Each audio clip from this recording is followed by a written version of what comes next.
ဆရာကိုတင်မိုးဟောနေတော့ကျွန်တော်ပရိသတ်ကြီးကိုလှည့်ကြည့်တယ်ကျွန်တော်အပူပြောတာမဟုတ်ဘူးကျွန်တော်ကတစ်ပင်တောင်းမချစ်ဘူးပန်းမချစ်ဘူးတိရစ္ဆာန်မချစ်ဘူး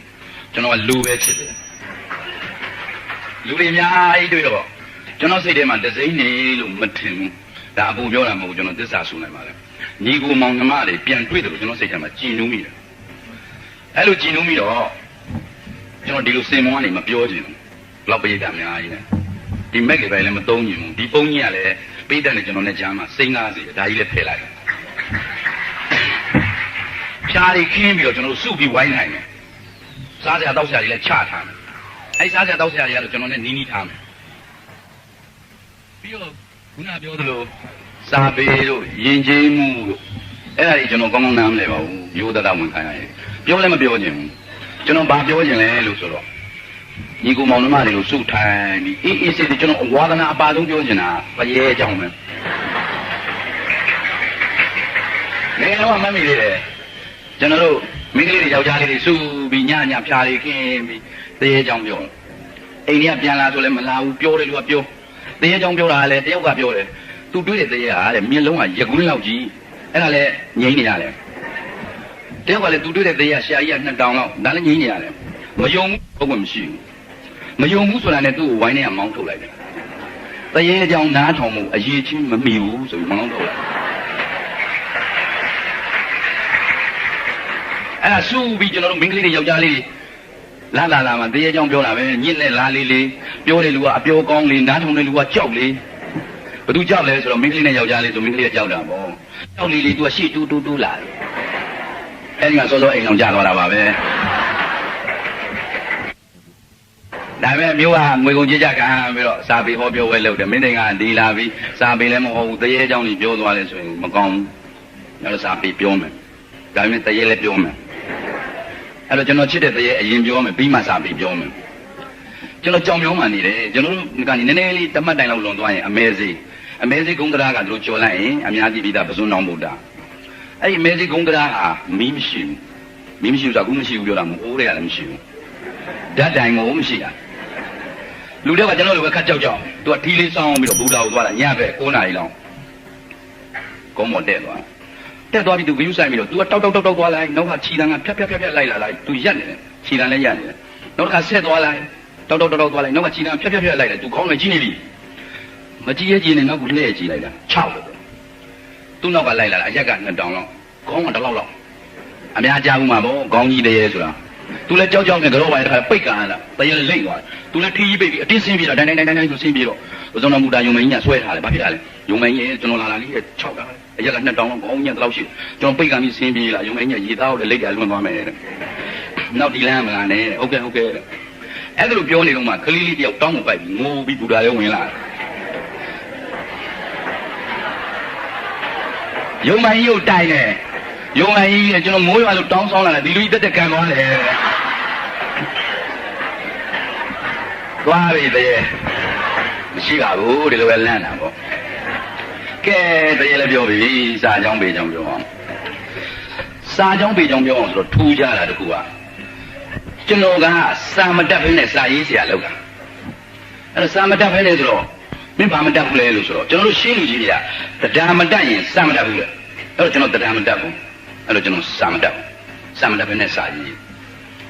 အဲ့တော့တရားသင်ရင်လို့တခါသင်္ကန်းညွှန်တရားဆရာစီသွားတယ်ဗကံခိကတဲ့တရားနိတိဆိုတာပေါ်တယ်တဲ့တရားမာလာဆိုတာပေါ်တယ်ကိဉ္စီတရားဆိုတာပေါ်တယ်တဲ့တနေ့2နာရီလာသင်တဲ့အလကားသင်ပြီးမြင်တဲ့ဘယ်လောက်ကြာမလဲဆရာရဲ့လို့ဆိုတော့3နှစ်တဲ့တတ်မလားလို့ဆိုတော့မပြောတတ်ဘူးတဲ့ဟုတ်ကဲ့ဒါလောက်ခက်တဲ့ပညာမင်းတွေကလည်းမတမ်းပါဘူးဗျာမသိပါနဲ့အောင်လို့ကျွန်တော်သိခက်တာဆိုမလုပ်ဘူးကျွန်တော်ဘောကမလွယ်ပဲလုပ်တော့ဒီဥစာမတက်ပဲရေးတဲ့တရားမတက်ပဲရေးတဲ့စာရေးဆရာမင်းဘာဖြစ်လို့စင်မုံတက်လာလဲလို့မေးစရာရှိတယ်ကျွန်တော်ဖြေနေကျွန်တော်လိုပဲတရားမတက်ပဲနဲ့စာရေးခြင်းနဲ့တိုင်ဦးကညီကောင်မောင်နှမတွေတဲမှာပါနေရင်ကျွန်တော်တို့ဟောဒီလိုရေးတယ်စာမတက်ပဲနဲ့ရတယ်လို့ကျွန်တော်ရေးတဲ့ညီကိုအိတ်တုံဖာမောက်စေတနာဘလဝနဲ့ပေးခြင်းလို့ဒီပေါ်တက်လာတာပါကြိုက်တယ်လို့ယူပါစာမတက်ပဲနဲ့ဘယ်လိုရေးလဲတဲ့ကျွန်တော်စာရေးဆရာသိဖြစ်ကျွန်တော်စာတွေဖတ်ရေးမဟုတ်ပြန်ကျွန်တော်စံစက်မှလို့ဒါတွေလုံးပြည့်အဲ့ဒီမှာတပြည့်စည်းလဲကိုဘုံဟောင်းဆိုတာကျွန်တော်ဆရာပါပဲတရုတ်တပြည့်စည်းလဲကျွန်တော်သူကကျွန်တော်တင်မင်းဘာလို့လဲစာရေးတာလို့ထူရေးတာမရေးတတ်လို့ပြက်ပြီး ငါထင်းနေကွာလေတယောက်နဲ့တယောက်စကားပြောတာနားလဲတာပဲကွာလေအဲ့လိုမျိုးပါဇက်ကဆိုရင်ဖြစ်နိုင်ပါလေဒါခင်ဗျားပြတဲ့ကြံဆိုကျွန်တော်ရေးမယ်ဆိုရေးဆန့်ကြည့်ဟောရတယ်ကျွန်တော်ရေးပြစာပလင်းနဲ့မှဝတ္ထုရေးပြမယ်စာကျွန်တော်တို့တရားမတက်လဲရေးလို့ရတယ်နီးပေါ့တနေ့တနေ့ကျွန်ုပ်ဒီအင်းစိန်စီအိုင်ဒီယုံရှိကျွန်ုပ်ယုံကန်တွင်၌စာပလင်းနဲ့မှနဲ့တူရောက်တဲ့ရာစကားများပြောဆိုနေကြရာအတွင်းချောနေတယ်မလားโอเคတယ်မချောလို့ပါဇက်ထဲမှာဖြစ်လာရင်ဒါမှားတယ်မှားပေမဲ့ဘယ်နာမှကျွန်တော်မရှာဘူးဘာလို့မရှာလဲဆိုကျွန်တော်မှမတက်လဲရှစ်တက်မှမတက်ပဲရှာလဲတွေ့မှာမဟုတ်ဘူးအဲ့တော့ဖျက်ပလိုက်တယ်နောက်တစ်ကြောင်းဖတ်ဆိုပြီးကျွန်တော်ရေးတယ်ဆိုကြည့်လို့မချောရင်ဖျက်ပြတယ်အဲ့ဒီလိုနဲ့ကျွန်တော်ဆိုရေးနဲ့ခုနအခမ်းအနားမှုဖတ်ပြတယ်စောက်တယ်အားလုံးကျွန်တော်ဆိုပြီးသားရွယ်အဲ့တော့စာရေးဝါဒနာပါလဲညီကောင်မောင်နှမတွေကျွန်တော်လည်းတတ်တယ်လို့ကျွန်တော်မပြောပါဘူးခလေးတွေဝါဒနာလည်းပါတယ်အားလည်းခါရေးပါဆိုပြီးရေးကြည့်ပါဖြစ်သလားဖြစ်တယ်ဒါပြင်စာတတ်ရင်ကိုကောင်းတာပေါ့ပညာတတ်ရင်တက်တယ်လို့ကောင်းတယ်တက်တယ်လူကြီးတာနဲ့မတက်တယ်လူကြီးတာမတူဘူးဒါပေမဲ့မတက်လည်းမတက်ဘူးလက်ကလည်းရားနေတယ်ဆိုရင်ကျွန်တော်ညီကောင်းဆုံးမတက်မှမတက်ပဲဆိုရေးမှားဖို့လဲမရှင်းနဲ့စက်ကူနဲ့ကိုယ်နဲ့နှစ်ယောက်တည်းသိတဲ့ကိစ္စဘလူးမှလည်းမရှိဘူးခန်းနဲ့ဖြစ်ရေးနေတာမှားမှလည်းမသိဘူးမှားမှလည်းမသိဘူးနှစ်ယောက်တည်းကမရှင်းနဲ့ရှက်စရာကိုမလိုဘူးလူကမှားတတ်တဲ့အမျိုးပဲခဲရန်ကုမ္ပဏီကခဲရန်လုပ်ပြီးတော့နောက်မှခဲပြက်ကလေးထည့်ထားတာအတိပ္ပယ်ကခင်ဗျားတို့မှားတော့မှာပဲလို့ပြောထားတယ်နဲ့အတူတူပဲအဲ့တော့ရေးတာရေးကျွန်တော်လည်းဒီလိုပဲရေးကျွန်တော်စာအုပ်3လေးကိုထွက်တော့ကျွန်တော်ဆိုပြီးရေးတော့ရေးတတ်ပြီလို့ထင်တယ်ဒါပေမဲ့တနည်းအားမှာဒုက္ခပဲလေမရေးတတ်တဲ့နေရာသွားတွေ့အဲ့ဒါပဲမှလေကျွန်တော်ဝတ္ထုတစ်ပုဒ်မှာကျွန်တော်ကဘာသဘောကြလဲလို့ဆိုကြားဝိုင်းနေကျွန်တော်သွားကြည့်ကြားထိုးတာကြားဝိုင်းလေးတကွရွှေ့ရုံနဲ့တော့မပြီးဘူးတစ်ဖက်လူမခံရအောင်ထေလုံးမော်လုံးနဲ့ပြောတယ်ကဲစဉ်းစားရုံကလူ3နှစ်စဉ်းစား3နှစ်စဉ်းစားဟိုလူကလည်းပြန်စဉ်းစားပြန်အခွက်တွေပြန်ရွှေ့စိတ်တော့လည်းမယ်နော်အေးစီစဉ်းစားတော့မခံရအောင်ရွှေ့တာလည်းပါတယ်ပါဇက်နဲ့လည်းထေလုံးမော်လုံးပြောတယ်အဲကျွန်တော်သိတဲ့ဘောကြကျွန်တော်ဝတ္ထုထဲမှာကျွန်တော်ရေးတာလူမြောက်ကြားထိုးတာကျွန်တော်ပြန်ဖတ်ကြည့်တော့ကျွန်တော်ဟာကြားထိုးတဲ့နေရာမှာထေတာမော့တာမဟုတ်ဘူးအရသမားမြောက်ရံဖြစ်နေလို့ဖြစ်အဲ့ဒါကျွန်တော်ဖြက်ပြန်ရေးမရေးတတ်ဘူးဒါလွယ်တဲ့ကိစ္စမဟုတ်ဘူးအဲ့ဒီကြောင့်မှဆိုရေးယုံနဲ့လည်းပဲဝကြရီဖြစ်ုံနဲ့မပြီးသေးဘူးတချို့နေရာမှာကိုရေးကျင်တယ်လို့မဖြစ်ပါလားဆိုတာသဘောပေါက်အဲ့ဒါကျွန်တော်ရှောက်သွားတယ်ပန်းဆိုလာမှာစောက်အောင်လေးတော့30ပြရတယ်အဲ့ဒါဘာလို့လဲဆရာကြီးရွှေဦးတောင်းရေးတယ်ခင်စိန်ကြီးဆိုဝတ္ထု30မစစ်တောင်ဆိုကျွန်တော်ဘေးအင်ကြောက်ကတ်ထုပုံလေးပါလို့ဖုံးဖားကြည့်ဆရာကြီးကစာရေးကောင်းတာပဲဗျာစာလည်းတတ်တယ်ပညာလည်းရှိတယ်သိကောင်းတာပါဒီမှာကျွန်တော်ခက်ခဲကိုဆရာကြီးရေးပြထားတယ်ခင်စိန်ကြီးရဲ့အလှပွဲသူကဘယ်လိုရေးလဲဆိုတော့ခင်စိန်ကြီးတဲ့ရုပ်ရည်အဖြစ်ရွက်ကြမ်းရေယူညတာဖြစ်တယ်ဟောဆရာကြီးဟောတာကျွန်တော်သိပြီချောတာလည်းမဟုတ်ဘူးမချောတာလည်းမဟုတ်ဘူးဒါမှန်တမ်းပဲတို့ရတွင်ခင်စိန်ကြီးဒီအခြားသောမင်းကလေးများတဲ့တာသောအချက်ကရှိတယ်ဟောရုပ်ကလူများနဲ့တန်းတူဖြစ်နေတာတားတဲ့ချက်တစ်ချက်ခင်စိန်ကြီးမှာရှိသေးတယ်လို့ဆရာကြီးသူ့စာမှာ information ပေးတာထိုချက်ကဟောဒါပါလဲဆိုရင်ပေါ့ခင်စိန်ကြီးပြုံးနေဘိုးပြုံးရင်ကျွန်တော်ဘိုးပြုံးနားမလဲဒါပေမဲ့ဆရာကြီးကတတ်သိရဲ့ကျွမ်းကျင်တော့စာဖတ်တဲ့လူဒီနာမသိဘူးဆိုတော့သူကရေးရသိတယ်ပြီးတော့ bracket လေးနဲ့ထည့်ရတယ်ကျွန်ုပ်ဆိုလိုသောဘိုးပြုံးကိုသဘောပေါက်လို့သူများဘုံမာကလေးများပြုံးနေကိုယ်တိုင်သွားကြည့်တယ်ဩလွယ်လေးပဲအဲ့တော့ကျွန်တော်မလုပ်လဲလို့ဆိုတော့ကြားဝိုင်းနေကြားထိုးတဲ့အခါမှာတယောက်နဲ့တယောက်ထေလုံးငေါလုံးနေပြောတတ်ပါတယ်နားထောင်လို့လည်းတစ်မျိုးတစ်ပုံအပြင်ကောင်းပါတယ်အသေးစိတ်သိလို့သူများလမ်းထိပ်ဆိုင်ကားကြီးကြားဝိုင်းများတို့ကိုယ်တိုင်ကိုယ်ရောက်သွားရောက်နားထောင်ကြပါကုန်ကျွန်တော်လည်းဒီတိုင်းလုပ်ခဲ့လိုက်ကဲစာရေးဝါဒနာပါလေလေဆိုရင်းမယ်ဒီနေရာမျိုးတွေ့ရင်အဲ့ဒီလိုပဲပိဋကတ်ကိုသူ့တာဝန်သူပြန်ပေးလိုက်မယ်ကိုလည်းရေးမနေရေးဖြစ်မှာမဖြစ်ပဲဒါကောင်းဆုံးနောက်တစ်ဆောက်3လောက်တော့ကိုယ့်ကိုတတ်တယ်ထင်တာပဲဒါမဲ့တနည်းအားမှာခက်ခဲတွေ့တယ်အဲ့ဒါဘယ်နေရာလဲလို့ဆိုတော့စာမလင်းနေမောင်နဲ့မမင်းပြူမမှန်ပြောဝတ္ထုကျွန်တော်သက်လိုက်ကြီးဆရာကြီးကစာမလင်းနေမောင်ကလူဆိုးကြီးမိုးသည်လှိုင်မြစ်ကနေလှေနဲ့ညဘက်လာမယ်ဆိုတာသိလို့စာမလင်းနေမောင်ကလှိုင်မြစ်မှာသွားပြီးစောင့်ဖမ်းမယ်မိုးသည်ကိုမိုးသည်ကလည်းထိတ်တန်းလူဆိုးကြီးဒီကလည်းစာမလင်းနေမောင်ကလည်းထိတ်တန်းဆုံလောက်ကြီးသွားစောင့်စောသေးတော့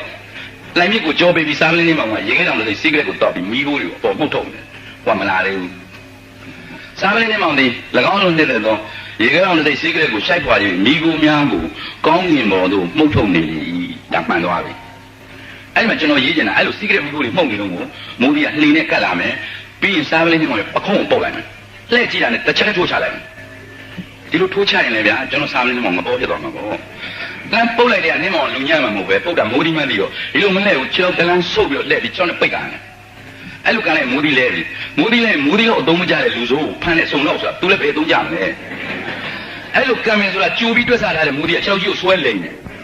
ဒီလိုလိမ့်နေဆိုတာသိတဲ့နှင်းမောင်ကလည်းပဲခုံလိုက်တယ်ဒီလိုခုံမယ်ဆိုတာသိတဲ့မိုးဒီကလည်းအောက်ကလည်းပင့်ထိုးတယ်ကျွန်တော်ရေးချင်တာအဲ့တော့ကျွန်တော်ရေးပြန်မိကိုများကိုကောင်းကင်ပေါ်သို့မှုတ်ထုတ်လိုက်လေကြီးโอเคထိုအခါလူဆိုးကြီးမိုးသည်ဒီစားပလင်းနှင်းမောင်ဤနောက်သို့ရောက်လာပြီးလင်စားပလင်းနှင်းမောင်ဤပခုံးကိုပုတ်လိုက်ရဤတို့ပုတ်ဒီမှာမိုးသည်ဖြစ်ရမည်ဟုကြိုတင်တွက်ဆထားသောစားပလင်းနှင်းမောင်သည်မျက်နှာကိုနောက်သို့လည်းပဲခြေဖြင့်ဝိုက်၍ကန်လိုက်လေဤတို့ကံမီကိုကြိုတင်တွက်ဆထားသောလူဆိုးကြီးမိုးသည်ကစားပလင်းနှင်းမောင်ဤခြေထောက်ကိုဖမ်း၍လိမ့်လိုက်ရဤတို့လိမ့်မီကိုသည်တော့အားပြအဲ့ဒီတက်စင်လွဲတာပါပဲကျွန်တော်မတက်ဘူးကျွန်တော်တက်မှမတက်ပဲဒါပေမဲ့ကျွန်တော်မတက်တော့ရှောက်တော့စောက်တော့သွားတယ်မြေဒီကုန်းမှာစောင်းဟောင်းရောက်တဲ့လူကမစင့်နဲ့တဲ့အဲ့စာကိုပဲဖားတယ်ကိုလူစားလည်းမဖတ်ဘူးလို့ဖတ်ပါမယ်လို့30အဲ့တော့များတယ်အစိတ်ထဲပါလေအစိတ်ပြလိုက်ရာဇာတရေအရေးတော်ပုံကျမ်းစာရေးဆရာပညာဒလဟာပညာဒလဆိုတာအမတ်ကြီးပညာရှိကြီးသူရေးထားတာရာဇာတရေ240ဖြစ်တဲ့စစ်ပွဲကြီးကိုသူချေမုန်းထားတာသမိုင်းနောက်ခံကိုသူသိပြီးသားပညာရှိကြီးတာငွေစိတ်တန်တာပေါ့အဲ့ဒါနဲ့အိမ်ရောက်တော့ဖားကြည့်စာရေးလိုက်တဲ့လူပဲဗျာဝကြကြီးအရှိကြီးနဲ့ပညာဒလချေမုန်းထားတာဖတ်လို့ကောင်းလိုက်တာတန်လိုက်တာတဏှာလဲကြာရောပညာဒလလည်းလှုပ်ထားတယ်ဘယ်နားမှာလဲဆိုတော့ဘီးနွဲနဲ့ပညာနွဲဆိုတာရာဇာတရေဖြစ်လာမယ်မင်းလားသမိုင်းဝင်ရာဇာတရေဖြစ်လာမယ်မင်းလားဘီးနွဲနဲ့ပညာနွဲနဲ့ဆင်းနဲ့စီးချင်းထိုးတဲ့အခါမှာပညာဒလဘယ်လိုလုပ်ထားလဲဆိုတော့ဘီးနွဲကစင်ဦးဖြင့်ကော်ဤတယ်ပညာနွဲကစင်ကိုဖြင့်ကတ်ဤတယ်ဘီးနွဲကခြုံသေးဖြင့်နှဲ့ဤထွေးထောက်ဤရိုက်ဤတယ်ဘယ်သူကသူ့လုံးနေမှမသိဘူးဒါပေမဲ့ဖတ်ကြည့်ပြီးမျက်စိမှိတ်ပြီးဖတ်ကြည့်တဲ့အခါမှာဒီနှစ်ပွေဖိုက်နေတာသိကြတယ်ခြုံသေးနဲ့နှဲ့ဤတယ်ရိုက်ဤထောင်းဤထွေးဤဘယ်လိုလုပ်တယ်လို့မပြောတာဘူးချနေကြတာကျွန်တော်သဘောပေါက်သွားပြီကျွန်တော်လည်းလုပ်ပြီပြန်လိုက်ခွင့်ပြီနှင်းမောင်ကြီးပခုံးကိုမိုးကြီးကပုတ်ပြီးနှင်းမောင်ကကန်ပြီးမိုးကြီးကလိန်နှင်းမောင်ကရိုက်ထွေးနှဲ့ထောင်းဤဒါပဲဥထားလိုက်တယ်ဆရာဘောပညာဒလကတော့လာဆိုပြီးပဲသင်ပြီးမလဲမြင်းဆရာကြားဆရာအစရိယဘောရှိခိုးရမှာပေါ့ကဲစာပေဝန္ဒနာပါလေလူကြီးဆိုပြီးရင်မလုပ်တတ်တဲ့နေရာကိုကြော်သွားမယ်ဖိုက်တင်ကနေကြရင်စမ်းတဲ့တိုးမယ်တွက်လက်စင်နေတဲ့အခန်းနဲ့ action လေးဆိုရင်စမ်းတဲ့လေးဝကြလေးတိုးမယ်ရိုးရိုးခန်းကြိုက်ကလို့ကြီးဒါတော့ပေါ့ကျွန်တော်လည်းရေးတတ်မလို့လည်းရေးတတ်ဒါပေမဲ့တခုတော့ရှိတယ်ကိုရေးချင်တာရေးလို့မရဘူးဟိုမှာစင်စာရှိတယ်စာပေစစ်စစ်ရေးဆိုတာသူကဘာလေးစစ်စစ်လဲအကြောင်းအရာကမှန်မှန်ညာတော့လဲခေအခြေအနေရဒီစာပေကိုထုတ်ဖို့မသိတော့ဘူးဆိုရင်သူကပိတ်နိုင်တယ်ဖြတ်နိုင်တယ်တားနိုင်တယ်သူမှအာဏာရှိအဲ့တော့ဒါကိုကြော်လို့မရဘူးကြော်ရင်စာအုပ်မဖြစ်ဘူးကျွန်တော်ဒုက္ခရောက်ဘူးလေကျွန်တော်စုံတော့ဝတ္ထုရေးတာစုံတော့ဝတ္ထုရဲ့ထုံးစံကလူတယောက်သိထားရတယ်စောစောစီးစီးအသက်50လောက်သေးသေး40လောက်သေးသေး20လောက်သေးသေးတယောက်သိထားရတယ်သိထားပြီးရင်ဘာလုပ်ရလဲလို့ဆိုတော့သက်ဆိုင်ရာအပိုင်ဂတ်ကအခုခေတ်ရဲတွေမဟုတ်ဘူးခေတ်ကပလိတ်တွေရဲတွေကတော့ရောက်လာတာနဲ့ဘာမှမဆိုတော့သူကတော်တယ်ပေါ်သွားမှာပဲဒီမှုကကျွန်တော်ရေးတာရဲမဟုတ်ပါဘူး1938ခုနှစ်ဆိုတော့ကိုလိုနီခေတ်ဖြစ်ပါတယ်အဲ့ဒါကြောင့်မလို့ပလိတ်တွေရဲတွေနဲ့မဆိုင်ဘူးဆိုင်အဝေးကြီးပဲမဆိုင်ဘူးမဆိုင်တာကျွန်တော်က1939ခုနှစ်မွေးတာကျွန်တော်မမွေးခင်တစ်နှစ်ကအောင်ကျွန်တော်ရေးထားတာပြီးပြီ1938ခုနှစ်ကပလိတ်တွေအဲ့ဒီလက်ကုတ်ကနည်းနည်းမကောင်းတဲ့နည်းနည်းကဲဒီလိုကြပါလေအဲ့တော့ဗာလဲလို့ဆိုတော့လူတယောက်သေထားရင်အပိုင်ကပလိတ်တွေလာမယ်အလောင်းကြီးကိုပတ်ပြီးတော့ဝိုင်းပြီးဘာမှမလုပ်တတ်ဘူးဆိုတော့ပလိတ်တွေမူရဲတွေမှမဟုတ်ဘာမှမလုပ်တတ်ဘူး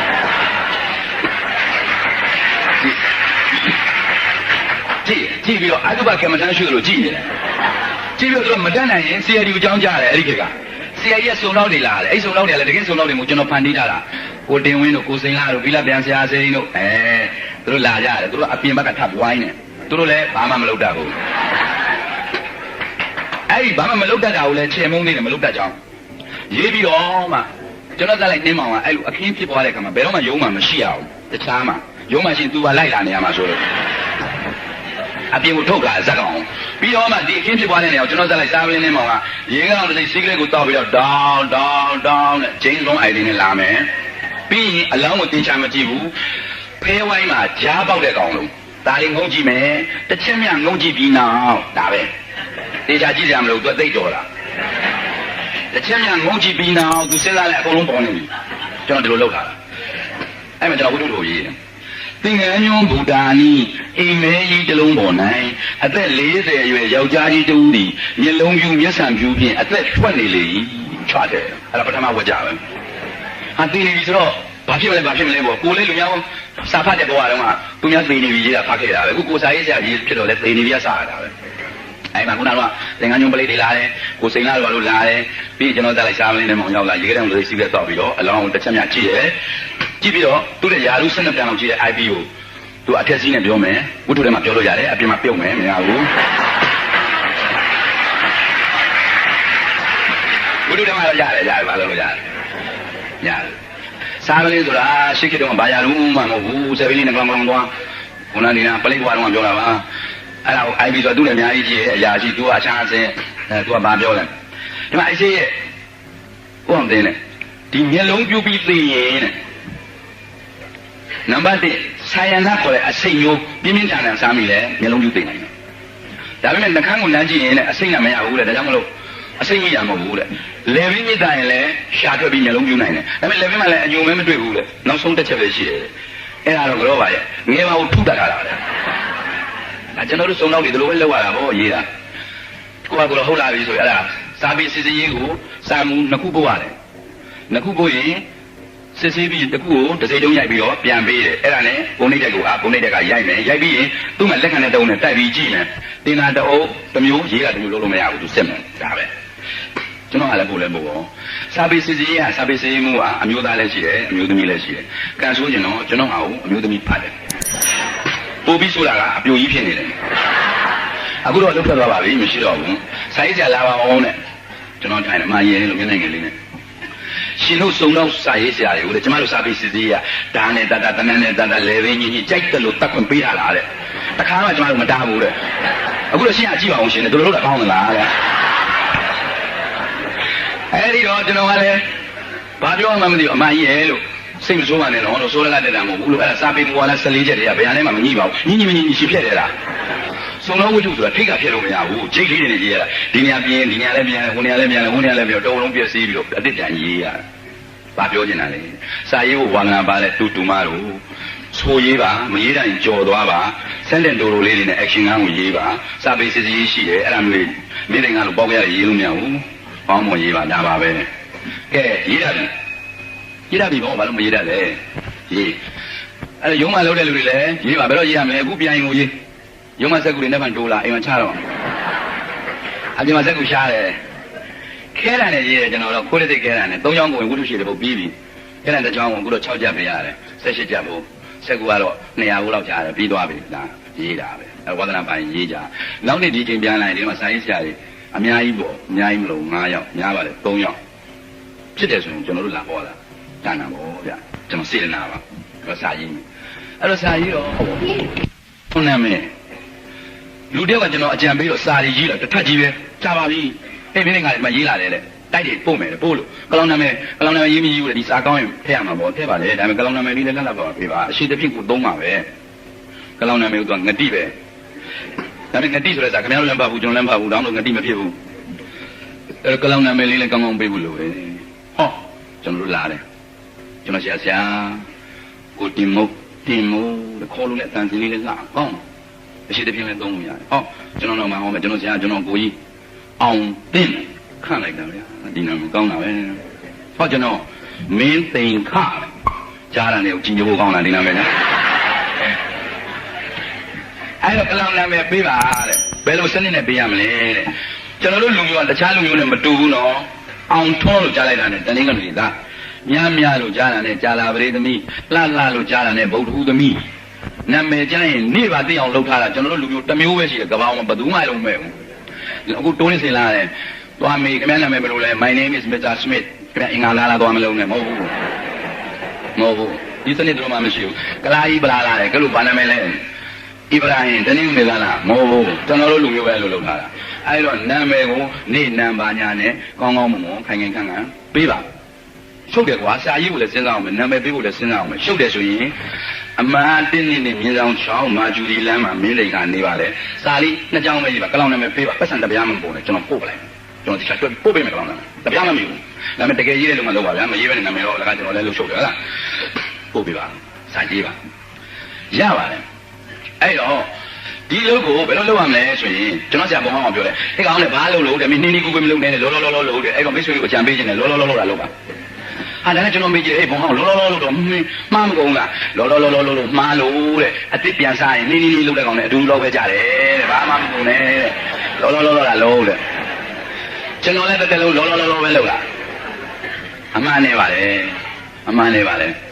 မှားတော့လည်းပဲမှားပါပြီလို့ပြောလိုက်တာဗောဘာများခဲ့လို့လဲမှားတာနေပါလေဩလောလို့မှားတဲ့လူတယောက်ကြောင့်ကျွန်တော်ပြောပြအောင်မယ်အဲကျွန်တော်ပါကြီးဟိုးခေကတော့သမမကြည့်လက်သမမဥက္ကဋ္ဌရန်ကုန်ကိုလာတာအောင်ထွန်းနဲ့မင်းလိန်ကားတယ်လူအားဝတယ်မတဲဘူးတဲ့ငွေစိတ်ပေးရင်တဲခုကမှတဲလို့ရတယ်အာဘာကြီးတဲခုကမှသွားတယ်ဟေးမန်နေဂျာပါလေငါတဲနေတယ်မှမဟုတ်ဘူးရောက်တော့ခဏမှခွန်သွားအိတ်ဘာရဒုံပြေးသွားတကားဆိုပါတဲခုကဆိုမြတာလနာမဟုတ်ပါဘူးကတင်တစ်လုံးရှိတယ်ဘေးနားမှာခုံလေးခုရှိတယ်သူ့အိတ်ကလေးတင်တယ်သူအိတ်ကလေးတစ်လုံးတော့အများအားဆွဲတယ်အဲ့ဒီကလေးတင်တယ်ထီးတယ်လည်းပါတယ်ထီးကိုကရင်ချင်းရပြင်ပြားမှာချိတ်ထားတယ်အေးမနေ့မိုးလင်းလာတော့လောစင်ဟေးမန်နေဂျာရောပိတ်စားငါမှတ်ပုံနဲ့ပြန်ပေးဆင်းသွားတယ်ဘူတာလဲကြာရောကျွန်တော်ဗာလူများကြီးဆောင်တော့သူ့မှာထီးပါမလားအောင်ဟောတယ်ကကြိုင်းခဲ့တယ်လောနဲ့ကျွန်တော်ဗာကြီးလာဟေးမန်နေဂျာဘာဖြစ်လာလဲခင်ဗျငါမလေးကလေဘောလည်းနမခုနဲ့မှတဲတော့အဲ့ထီးကြိုင်းခဲ့တော့အဲ့ဒီကောင်ကျွန်တော်မှားလိုက်ပြီတဲ့စုံတွဲတဲခုနေတယ်တဲ့စုံတွဲနဲ့ဘာကြီးသွားတယ်နမခုနဲ့ကိုခေါက်လိုက်ထီးလေးပေးပါဆိုရပါတယ်တဲ့ဒီလောက်မအပူလေးမလုပ်ပါနဲ့ကျွန်တော်ဗာကြီးကလောတဲသွားပြီးတော့ခေါက်မယ်လို့ပြီးမှမခေါက်ဘဲနဲ့နားထောင်နေကြပြီတော့လျှောက်လောလာအဲ့ဒီကကျမှသူကောက်နားထောင်ကနားထောင်တယ်ကျွန်တော်ဗာကြီးကျွန်တော်မဟုတ်ဘူးအထင်းမှာချစ်သူဘာဝပြောချင်တာပြောမှာပေါ့ဗျာတော့ကကျွန်တော်ဘာကြီးကြီးလေဥက္ကဋ္ဌနဲ့ဘာမှမဆိုင်ဘူးဟိုထဲကသူကဘာပြောနေလဲဆိုတော့သူ့ချစ်သူကကတဲ့မှာစမ်းရံလေအိတ်နေဟန်ရှိတယ်သူကကလထိုင်လေးနဲ့ဗျာနေထိုင်ပြီးတော့တကွချင်းပြောနေတာတက်ကြည့်လို့လားဗောဘာကြီးကပ်ပြီးနားထောင်နေတယ်အချစ်ရဲ့ဒီကောင်းလေးဘယ်သူပိုင်လဲတဲ့ကောင်မလေးကောင်းလေးကိုကင်ပြီးနေတာကောင်မလေးကလည်းညီင်သားလေးပြန်ပြေးတယ်ကိုပိုင်တာဗောအဲ့ကျွန်တော်ကရတဲ့ဘောတွေကြားအချင်းရဲ့တဲ့ဒီလက်ကလေးဘယ်လိုပိုင်တာလဲတဲ့ကိုပိုင်တာဗောကြော်သွားဗျာခြေသလုံးရောက်သွားပြီကြော်မကောင်းမယ်အချင်းရဲ့တဲ့ဒီခြေသလုံးလေးဘယ်လိုပိုင်တာလဲတဲ့ကောင်မလေးကပြန်ပြောတယ်ကိုပိုင်တာဗောအချင်းရဲ့တဲ့ဒီခြေဘွားလေးဆိုကျွန်တော်ဘာကြီးတုံလို့လာပြီကောင်မလေးကဒီလိုခြေဘွားလေးစေးနေဒီမှာပြင်းပြထီးကကတ်နေပြီအဲ့ဒီမှာဒီဘာကြီးကတုံထုတ်တာဟေးထဲကကိုဆိုတဲ့ကောင်လေးခြေဘွားကြီးမင်းပိုင်တာတော့လေပြင်းပြမှာချိန်ထားတဲ့ဒီကတော့ငါမနေ့ကမှသမားမှထုတ်ထားတာအဲ့တော့လောပါဒါမဲ့ကျွန်တော်ဘာကြီးလို့မလုံးနဲ့ဗောနမကောင်းစာရေးမယ်စာရေးတော့ကျွန်တော်ဆိုရင်စာပလင်းနေမောင်းလို့ဘာလို့ညာလို့အကုန်လုံးရေးတယ်ခလေးတယောက်ကလာမေးတယ်ကျွန်တော်အထင်ကြီးပြီးဆရာမင်းလေးကတဲ့ခင်ဗျာစနေမောင်စာပလင်းနေမောင်းဦးဝန္ဒီရောဘသူရောရှုပ်နေတာပဲဗျာတဲ့မာလိုမှုထူးစင်ရောမမ်းမြလေးရောဇက်ကောင်ကြီး character တွေကိုခင်ဗျာဘယ်လိုမှတ်ထားလဲသူသိချင်းကြည့်တော့မှတ်နေရောရှိမယ်ဒီလူကြီးတော့တော်တော်တတ်တယ်တင်ပြီးတကယ်လေးတယောက်ကလာမေးတယ်အဲ့အောင်မင်းကရိုးပြောရင်ယုံမလားလို့ဆိုယုံရမှာပေါ့ငါဘာမှမှတ်မထားဘူးလို့ရေးပြီးတာနဲ့အဲ့ဒါကြီးကြောက်ပဲသွားရောရေးပြီးငါမှစိတ်ပဲရှိတယ်စာမူကရတော့မှာပဲဆိုတာပဲကျန်တာဘာမှမစင်စားဘူးလို့အဲ့ဒါလည်းပဲဒီလိုမစင်စားတတ်အောင်လည်းပဲအလကားရတာမဟုတ်ဘူးလို့ငါဆရာငါ့ကိုသင်ပေးတာလို့ဘုံဟောင်းကကျွန်တော်ကိုသင်ပေးတယ်လောကကြီးမှာတဲ့မင်းလူလောကကိုဖြတ်တန်းတဲ့ကငါလည်းပဲတဲ့မင်းတို့ငါစိုးရိမ်နေတယ်မင်းပွားလေးကြက်လိုက်ဒီဟာလေးမှတ်လိုက်နေငါတနာတယ်ဟာမလုပ်အောင်လားမလုံးနဲ့တဲ့သိကြရင်တဲ့ဆွဲဆုံးကျန်းကန်ကြီးတဲ့ဆွဲဆုံးကြမ်းမရှိကိုယ်တက်တဲ့လူမေးလိုက်ခဏလေးသိတယ်ရှောက်ချက်မနေနဲ့တဲ့ဒါလေးရပြီးသားဟာတွေတော့မင်းမေးပလိုက်တဲ့ဘုံအောင်ကြောက်တော့လားဆိုမဟုတ်ဘူးတဲ့တကယ်ပြောတာတဲ့မှတ်မိဖို့ကခက်ပါတယ်ကိုဘုံအောင်ရဲ့လို့ခင်ဗျာမေးပြတာလွယ်ပါတယ်ဆိုတော့ no တဲ့မဟုတ်ဘူးတဲ့မင်းမတက်တဲ့အင်္ဂလိပ်စာ10လုံးကိုမင်းကငါကြက်ခိုင်းနေတယ်မင်းဘလောက်ဉာဏ်တိုင်း10ရက်ဆိုရမယ်အဲ့ဒါဟုတ်တယ်မင်းကငါကာကြီးဆိုတာမေ့ခိုင်းနေတယ်မေ့မယ်ဆိုရင်ငါငွေ3သိန်းပေးမယ်တဲ့မမေ့နိုင်ဘူးသူပြောတယ်မှန်တယ်မေ့တာပို့ခဲ့တယ်မှတ်မြောင်လုပ်တာလွယ်တယ်အဲ့တော့မင်းအောင်ထုံးနဲ့ဘာလို့လုံးเสียရှိတာလုပ်ပြီးမေ့เสียရှိတာမေ့ပြအောင်ကြိုးစားတဲ့အကောင်းလားဆိုအကောင်းသူပုံလေးတစ်ခုကျွန်တော်ပြောပြအဲကျွန်တော်ဖောက်တယ်ချာဂျပန်ပြည်မှာဗုဒ္ဓဘာသာဘုန်းတော်ကြီးတစ်ပါးသူ့ကျောင်းမှာဥစဉ်2ပါးရှိတယ်မိုးခါမှာစားမရှိတော့ဥစဉ်2ပါးစားသွားရှာကြီးတဲ့အလူခံကြီးဆိုဥစဉ်2ပါးရွာတွေရောက်သွားပြီးစားလူခံတယ်ဟိုကလည်းစားလေးလူလိုက်တော့စားလူလေးကိုင်းလို့ဥစဉ်2ပါး2ယောက်စကားပြောလာတယ်လမ်းလေးရောက်လေကွာမိုးကရွာထားတော့မိန်းကလေးတယောက်ကသူ့ဝတ်ဆောင်ကကီမိုနိုဝတ်ဆောင်ချီလေးဝတ်ထားတယ်ချွတ်ပွဲအိုင်နေရှိတော့ဖြတ်လို့မရဘူး ဘယ်တော့သူကရွှွန့်ဆုံမဖြစ်တော့အဲ့ဒီခက်ခဲကိုစားလို့ကင်ထားတဲ့ဦးစင်းလေးကမြင်တော့ဟေးကိုတော့ခဏယူထားအောင်ဆိုပြီးပေးပြီးတော့အဲ့ဒီမိန်းကလေးတွေလျှောက်သွားတယ်မိန်းကလေးကိုပွေလိုက်ပွေပြီးတော့ရွှွန့်ပွက်လို့တဲ့နေရာသွားထားအဲ့ဒီမှာစားလို့ကင်ကြီးစောင့်နေတဲ့ကိုတော့ဟာဖုန်းကြီးဖြစ်ပြီးတော့ဒကမပွေတယ်အာဘတ်တယ်ပြီဒီကိုတော့အာဘတ်တယ်ကိုကတော့လာလဲလာအောင်စားလို့ပြန်တောင်းစကားပြောမပြောဘူးဒီဘက်ကကိုတော့အာဘတ်ဒီကဖြောက်ပြောတယ်အာဘတ်ကပြောနေတာငါမရောပြောအာဘတ်တယ်နဲ့ကြောင်းရောက်သွားတယ်စားလို့လေးချပြီးဆရာတော်ဦးချမောင်မစင်းတို့စားပါလားတဲ့အဲ့တော့ဒကမမပွေတဲ့ကိုတော့အရှင်ဘုရားတဲ့စားရေးမကြည့်ဘူးလေဟာစားသွားရခိုင်းတာစားရေးမကြည့်ပဲဘာရေးကြည့်လဲဒီကိုတော့လမ်းမှာဒကမပွေတယ်တိတ်စီကန်းကြီးလေပုံတော်ယူတခါမျက်နှာညီပြီးဒေါသထွက်မင်းဒကမပွေလားတဲ့အဲ့ဒီမှာဒကမပွေတဲ့ကိုတော့ဘာပြောလဲလို့ဆိုတော့တပည့်တော့ဒကမကိုပွေပါတယ်တဲ့ဒါပေမဲ့အဲ့ဒီပွေတဲ့ဒကမကိုကြောင်းယူမလာပါဘူးလမ်းမှာထားခဲ့ပါလေဗျာတဲ့ဘုန်းကြီးကသဘောပေါက်သွားတယ်ကြောင်းယူလာတာမပွေတဲ့ကောင်ပဲလာတာငါမင်းတို့ပြန်လာမင်းတို့နှစ်ယောက်နဲ့စားတော့ပဲမျောလင့်နေအခုတော့မင်းပြောတော့ဒကမပါငါကောင်းတဲ့ရောက်တယ်အဲ့တော့တကယ်ပွေတဲ့ကောင်လို့စီမပွေတဲ့မင်းရင်မြင်တော့မမြင်လိုက်ရတယ်ငါရဲ့သိနေသွားပြီးအာဘဖြစ်မယ်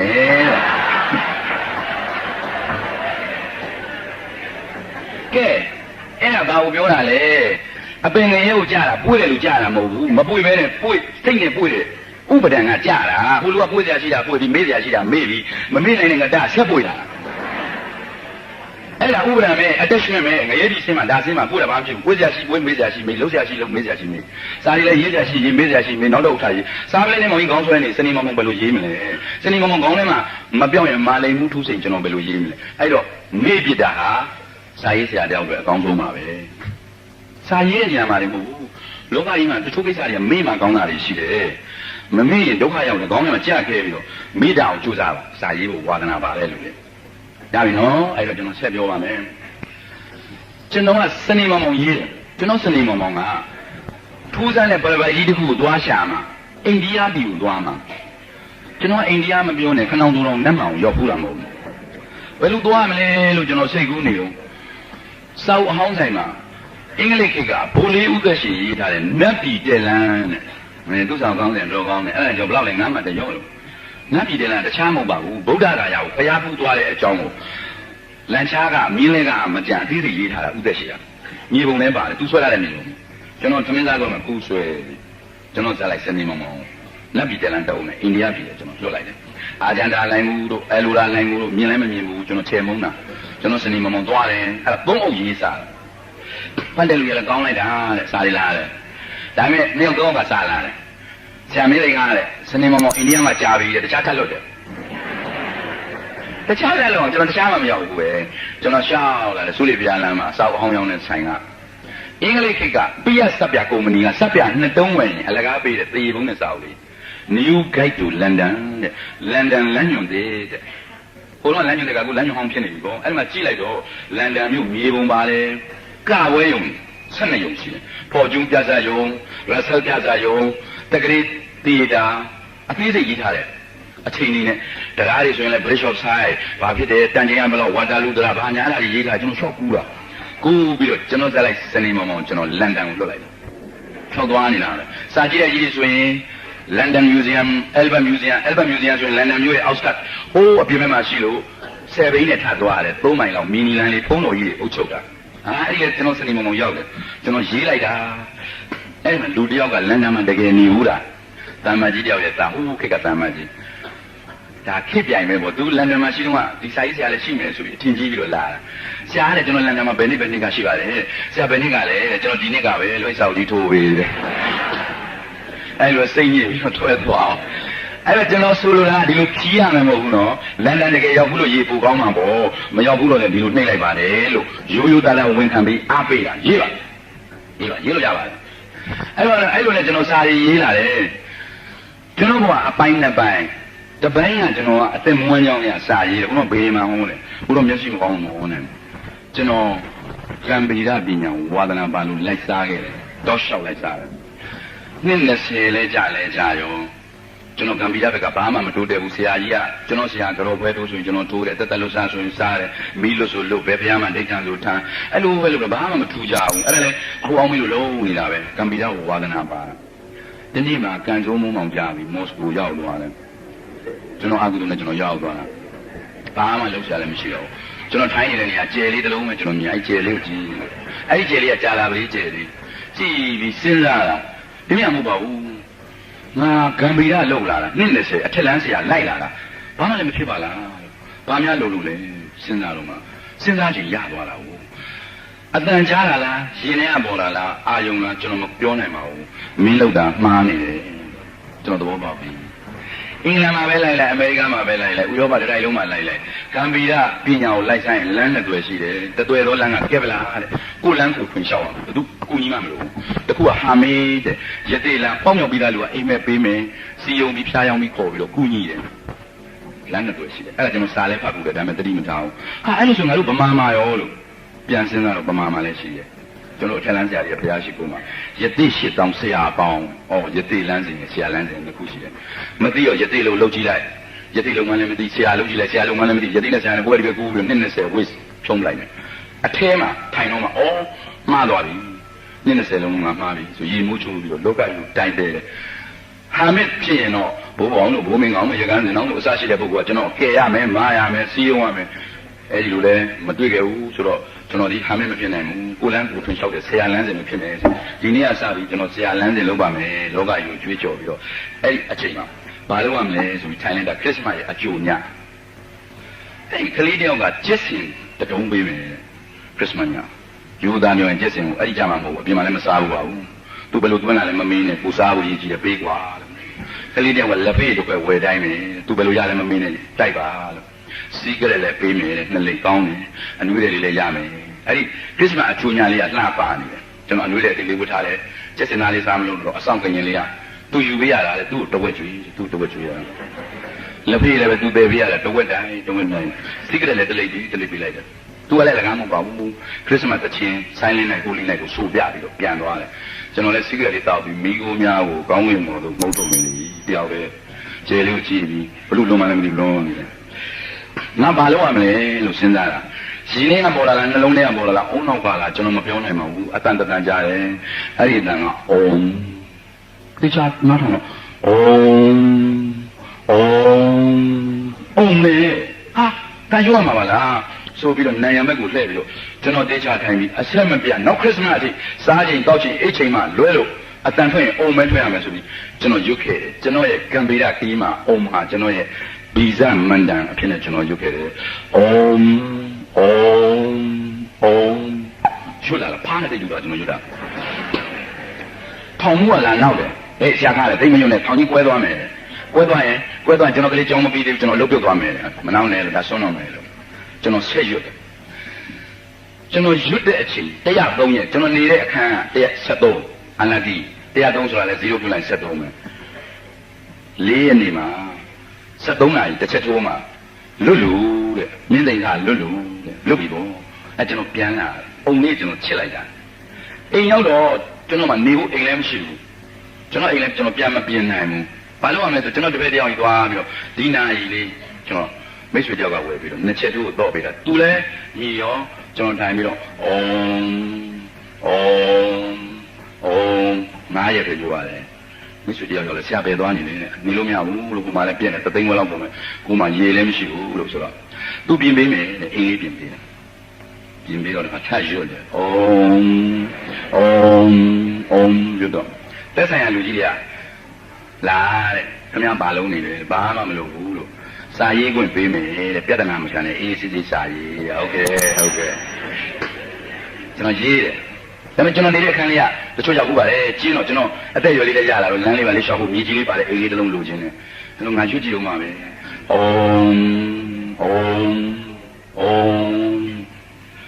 မထေရီမော်ဆိုတာညံဝင်းဆံပေးကကိုညံဝင်းရဲ့မိန်းမသူနဲ့အလုပ်လုပ်လာတာ20ရှိပြီစာမူကအပြင်ဘာမှကျွန်တော်ထိုက်တန်တာဝယ်မပေးဘူးဘာဖြစ်လို့ဝယ်မပေးလဲဆိုတော့သူ့ပဲဆံမယ်သူဝယ်ပေးမှရမှာကိုဘယ်လိုတတ်နိုင်လဲကိုစာမူကရပြီးပြီပေါ့ဒါပေမဲ့အဲ့ဒီအုံရွတ်ပြီး3ရက်5ရက်ကြာမှကျွန်တော်ဘေးမှာထိုင်နေတယ်အိမ်မောကြာတယ်ကျွန်တော်ကမောလို့ဆရာဘွားတနာတာဒီနားမှာစာဒီနားမှာအိတ်အဲ့တော့မအိမ်ဝယ်ပေးမယ်ကျွန်တော်စွန့်ပြီအဲ့တော့သူဆင်းသွားပြီစဉ်းစားပြီးအိမ်ဝယ်ပေးမယ်လားပြောတယ်ဘယ်တော့တန်မှလည်းမပြောတော့ဘယ်နှသွားရှာမှာဒါပေမဲ့အိမ်ရောက်ရင်လည်းမိန်းကလေးတယောက်ကလာပြောတော့သူတို့နှစ်ယောက်တည့်ပြီးတော့အိမ်လေးတစ်လုံးမတရားဝယ်ပြီးအိမ်လေးရဟာကျွန်တော်တပည့်နဲ့ကျွန်တော်လည်းပြောင်းသွားကြဝင်းသားလမ်းလျှောက်မြေကြီးလေးလည်းပါတယ်မနေ့ဖက်ကျတော့ဒီ29လမ်းပြန်လာမှာ4ဘိန်းကိုတာတယ်ဘယ်လောက်လဲလို့ဆို200တဲ့ဟာသွားညာပြန်ညာ400တလောက်ကောင်းတော့ အိမ်ရမှာမွဲပြီဒုက္ခပါပ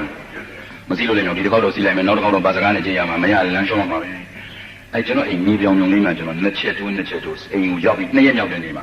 အုံရွတ်တယ်အင်းဒီနာချင်းကလေးမလေးကမိတ်လာဆက်တယ်ဆရာကြီးရောက်လာသိကောင်းတာပဲတဲ့မနေ့ကျအုံလဲဆိုသမီးတို့ဆယ်တန်းဖြေမလို့တဲ့စာချက်ကိုတိုးပြတာနဲ့အတူတူပဲနှိုးဆက်သူလည်းသူ့ကိစ္စနဲ့သူဆယ်တန်းဖြေဒီကလည်းပဲဘဝအုံကယွတ်နေတာကျွလဲရုပ်ကောစေနာရှင်တူပေါ့အဲဒီကျွန်တော်မော်ဒကားလေးလာဝယ်ပြီးတယ်ဒါပေမဲ့ဓာတ်စီကတကားလန်း200မထည့်နိုင်တော့အုံရမ်းမိုင်းပြီးတော့ရွတ်တာပေါ့ဗျာဓာတ်စီစာအုပ်3အုပ်လာပေးတယ်အဲ့ဒါလည်းကျွန်တော်တို့ဆရာတွေဖွက်ချက်နဲ့ရှောက်သွားနေကြတယ်သူဆရာဒါပဲအဲ့တော့အုံနဲ့ရွတ်တော့ဘာလေးလိုချင်လို့စမ်းကြည့်ဦးမှာပဲဗမာချက်လန်းဆရာအော်တို့အုံအဲ့လိုတော့မဟုတ်ဘူးနော်ချက်မှတန်လဲရမယ်ပါးစပ်မှဆုံးရမယ်အာယုံကဘဲမှမထားရဘူးဝါဒနာမပါတဲ့လူကတော့တော်ပိုးတဲ့လူကြီးလို့ထင်တယ်ဝါဒနာပါတဲ့လူကတော့ကိုယ့်ဟာကိုယ်အိမ်မှာစမ်းကြည့်စမ်းပါဗျာကျွန်တော်တို့ရွတ်တာတော့ဟုတ်တယ်ဘယ်လိုပီတီမျိုးရတယ်ဘာဖြစ်တယ်ဆိုတာစားနဲ့လည်းမရေးလို့မရဘူးပါးစပ်နဲ့လည်းပြောလို့မရဘူးလုံးကြည့်မှသိတာအဲ့ဒါကိုမပေါ်ကြီးတင်ကပြီးပြောပြတာမဟုတ်ဘူးဝါဒနာပါတဲ့လူရွတ်နိုင်အောင်ရွတ်ကြည့်စမ်းပါတော်ဒုက္ခရောက်တဲ့လူတယောက်ကျွန်တော်တကယ်ကြီးကျွန်တော်ရုပ်ခိုင်းတာတပတ်ထဲနဲ့ကျွန်တော်လာရှစ်ခိုးသွားတယ်ငွေချင်းရှစ်ခိုးတယ်ဆိုတာတော်တော်သူကျေးဇူးတင်လို့ဆရာပါပဲကွာအုံနဲ့ကျွန်တော်ရွတ်ဘာမှဆိုရအဲ့တော့ကျွန်တော်တံပီတာဆိုတော့ကျွန်တော်လုပ်တဲ့လမ်းစဉ်ကမှတော့အုံမလေးရတယ်ကဲမင်းနိုင်ငံမင်းပြောတဲ့အုံကိုတို့စိတ်ဝင်စားအောင်ရတယ်စိတ်ဝင်စားလဲဗီဇမန်နန်ဆိုတော့တဦးစီမှလည်းရှိတယ်အုံကတော့အများနဲ့ပတ်သက်တယ်အဲ့ဒါဘယ်လိုသိနိုင်လဲရေမိုးချိုးပြီးတော့တနာရီလောက်ဘယ်ဝုန်းမှလည်းမတွေးဘဲနဲ့ညင်းလေးထိုင်ကြည့်ပါ45ရက်အတွင်းစိတ်မှတော့ကောင်းမျက်စိမှတော့ကောင်းကိုရွတ်ရမယ်ဗီဇမန်နန်ပေါ်ပါတယ်စမ်းကြည့်အဲ့တော့ရွတ်ပါဝါဒနာပါကျွန်တော်ကံပီတာကြီးရတယ်ကျွန်တော်အဲ့လိုရွတ်နေပါတယ်ကျွန်တော်ဖေးရအခုတော်တော်လေးကျွန်တော်နေ့ချင်ရောက်လာတဲ့အခါမှာကျွန်တော်စာအခုဘေးမောတော့စာရေးတယ်စာရေးတာလည်းချိုးပေးပါလေတန်ရှိတို့လည်းဒီဥစ္စာကျွန်တော်ဆက်မရေးတော့ပါဘူး1999ခုဇွန်လ25ရက်နေ့ကနောက်ဆုံးကျွန်တော်ရေးမှာပါပဲပြီးရင်ကျွန်တော်တွေ့ရှိထားတာလေးကိုရှာဖို့ကျွန်တော်အတိုင်းအောင်ဆွတ်လို့ပြီးကျွန်တော်လူသူရှင်းရတော့တောင်းနေမှာတွားပြီးတော့ကျွန်တော်လှုပ်လို့ဖို့ဆုံးဖြတ်ထားတယ်ဆိုတဲ့အကြောင်းမိတ်ဆွေကိုမိတ်ဆက်နှုတ်ဆက်တာပါအဲ့တော့အောင်ရုပ်ပါအဲ့တော့စာရေးဖို့ဝါဒနာပါတဲ့လူတွေစာရေးပါအဲ့တော့ခုနကံပီတာခကြီးကတော့အပူပြောပြတာပါကျွန်တော်လျှောက်တဲ့ဒီလေးကိုတော့ခေကွာတယ်မင်းကစာရေးတာဟုတ်ပြီတဲ့မင်းအဲ့လိုရမ်းလောက်တာနဲ့ရလာတဲ့မင်းပြောတာကတော့စာလည်းမတတ်ဘဲနဲ့ရေးတယ်ပါညာဆိုဟုတ်ကောဟုတ်ဝဲလားရမ်းလောက်တာနဲ့ကျွန်တော်ဆရာဘောကပြောရမ်းလို့ကိုလို့တဲ့လောကကြီးမှာအပိုင်တက်တယ်လို့ဆိုကြားတယ်တဲ့အဲ့တော့မင်းတို့ပညာမတတ်တဲ့ကောင်ရမ်းတယ်လို့တဲ့နောက်တော့ဘယ်လိုဖြစ်မလဲနောက်တော့လည်းသူကသူပေါလန်တဲ့ကောင်မှာဝါရမ်းလို့ပါလေကျွန်တော်ရမ်းလို့ခဲ့တယ်မှားတာနေတယ်ဒါနဲ့ရမ်းလို့ပြီမဲ့အပေါင်လမ်းမတည့်ပဲနဲ့ကိုယ့်လူကဖြစ်သွားတဲ့လူတယောက်တော့ကျွန်တော်ကြားလို့တယ်သူ့ကြောင့်ကျွန်တော်ပြောပြမယ်အင်္ဂလိပ်ခေတ်ကသူ့နာမည်ကကိုကြောင်အများကိုကြောင်ကြီးလို့ခေါ်တယ်ပတ်စံချမ်းသာတော့အမေရိကကိုသူ့စီးနေသူတွားလဲတယ်အဲ့ဒီကကက်ဆက်မပေါ်သေးဘူးဒီလေမြန်ထဲမှာတက်ဆက်ကဆင်းမဲ့လေမြန်ထဲမှာဗမာပြည်နိုင်ငံသားတယောက်ပါလာတယ်ဆိုတော့ဘာကိစ္စများလဲဆိုတက်ဆက်ကတရင်တော့ကျစာအုပ်လေးတွေနဲ့လေမြန်ပေါက်ကိုလာဝိုင်းတာကိုကြောင်နဲ့တိုင်နဲ့ပါနဲ့ဆင်းလာတာဟာတယောက်ဝိုင်းပြီးတဲ့နာမည်ဘယ်လိုခေါ်လဲမစ္စတာမြိုင်လိုရွာနေတစားစားပေါ့ကိုကြောင်ကြီးကမတိုင်ဆွဲပြီးတော့သူကဘယ်လိုပြောလဲဆိုတော့ရွှေကွီ My name is မောင်ကြောင်ကြီးmy name is မောင်ကြောင်ကြီးတာပေါ့မစ္စတာကိုကြောင်ကြီးမောင်ကြောင်ကြီးတော့သိပါပြီခင်ဗျားဘယ်ရလာတာလဲရွှေကွီဆိုပြီးတော့မှ just now I came from Burma ငါခုလေးပဲဗမာပြည်တက်စီလာတာဟုတ်ရှိတယ်ပြောသမျှရွှေကွီပြီးအင်္ဂလိပ်စာတွေပြောတော့ဒီမှာခက်လဲတဲ့နောက်ကဘာမေးလိုက်လဲဆိုတော့မစ္စတာကိုကြောင်ကြီးတဲ့ကျွန်တော်များအင်္ဂလိပ်စကားကိုခင်ဗျားဘယ်မှာသင်လဲတဲ့ရွှေကွီတဲ့အမေကိုကြောင်ကြီးက I learn by radio တဲ့ငါရေဒီယိုသင်လာတာတဲ့ရေဒီယိုကသင်တော့ line မကြီးတော့ရွှေတို့ကွီတို့ပါလာတယ်ကိုကြောင်ကြီးကအင်္ဂလိပ်စာမှတ်လို့ကြက်လာတာကိုကြောင်ကြီးကအင်္ဂလိပ်စာမှတ်လို့ကြက်လာတာကဲကျွန်တော်အခုပြောတာတွေမှာရွှေကွီတွေပါမှာပေါ့ဗျာအဲ့ဒါတွေမယူဘဲနဲ့ကောင်းတာလေးယူလိုက်ရင်ဒီကောင်မောင်နှမတွေအတွက်အကျိုးမရှိဘူးလားကျွန်တော်ပြောတာအကောင်းကြီးပဲမို့ရွှေကွီတွေဖဲလိုက်ပါ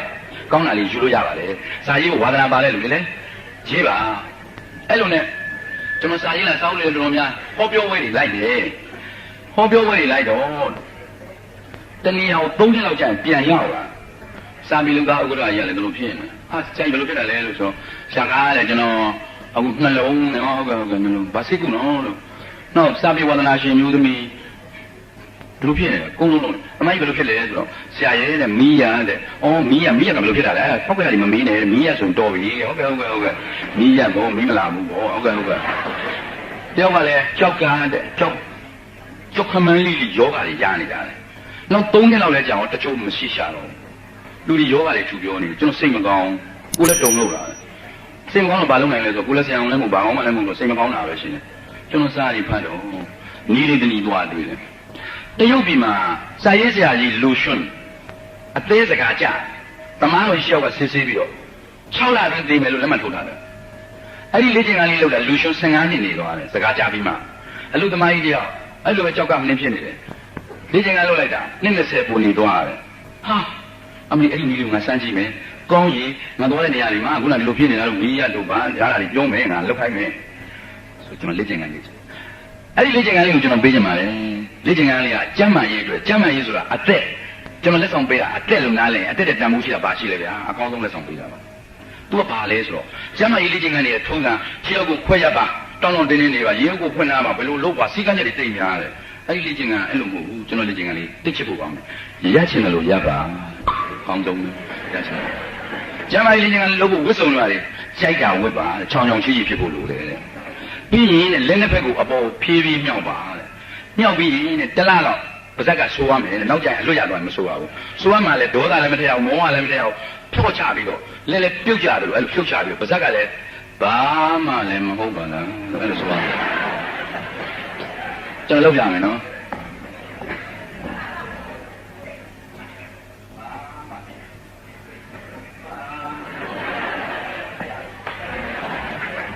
ဘာမှလည်းမဟုတ်ပါလားဆိုတော့နေ့စဉ်တရားလုံးကြည့်ပါလုံရင်းနဲ့ဘာမှမဟုတ်တဲ့ကင်မထန်စီးပြန်ပြီးသားဖြစ်သွားတယ်အဲ့တော့ဘာတွေဖြစ်လဲလို့ဆိုတော့စိတ်လက်တွေပေါ်ပါတော့ကျွန်တော်မှယောဂ၄မျိုးရှိတယ်၃မျိုးပြောက်သွားပြီသွေးတို့နည်းနည်းကြံတယ်ကျွန်တော်ဆက်လုပ်နေတယ်ပြောက်သွားမှာပဲကျွန်တော်ယုံကြည်တယ်ကျန်တဲ့မိတ်ဆွေညီကောင်မောင်မကြီးစမ်းကြည့်ပါဘာမှလည်းမဟုတ်ပါလားဘာမှလည်းမဟုတ်ပါယူရင်းနဲ့ဘယ်လိုဖြစ်သွားလဲဆိုတော့ငါလည်းဘာမှမဟုတ်ဘူးငါခန္ဓာကိုယ်ထဲမှာရှိတဲ့ယောဂတွေလည်းငါတော့ဘာမှမဟုတ်ဘူးလည်းဘာမှမဟုတ်ဘူးပေါ့ငါရောငါမကျင်တဲ့ကြွားဆောင်ကိုကောင်းလည်းဘာမှမဟုတ်ဘူးဟိုးဘက်ကလည်းဘာမှမဟုတ်ဘူးအိုးကလည်းဘာမှမဟုတ်ဘူးသဘောပေါက်သွားတာပဲဘာမှမဟုတ်ဘူးဆိုတာသဘောပေါက်သွားတာဟာကျမ်းမာရေးတွေမကဘူးဓမ္မလည်းဟုတ်ပါရင်ထဲမှာတင်ကြနေတာတွေမကျေနပ်တာတွေအားလုံးပြုတ်ကြပြီးလောကကြီးကိုကျေနပ်တဲ့ဆေးတစ်ပါးဖြစ်ပါတယ်အဲ့တော့မကျေနပ်ကြတဲ့စဉ်းစားရင်တော့ကိုယ်ကိုယ်နဲ့ကိုယ်တော့မကျေနပ်ဘူးသူများဆိုတာဝေးရောအိမ်မရလို့ဆိုတာဝေးရောကိုယ်နဲ့ဝေးတယ်လို့ဆိုတာဝေးရောကြီးရဲ့အဲ့တော့ဘာမှမကျေနပ်ဖြစ်တော့ဘူးလောကကြီးကိုကြည်ကြည်နက်နက်နဲ့ကြံတဲ့အသက်ပိုင်းမှာအသက်ရှိနေတဲ့လေ့ကျင့်ခန်းလေးလုပ်ပါလို့ပြောရင်းနဲ့ကျွန်တော်ဆရာဟောခွင့်ပေးကြအောင်ညာ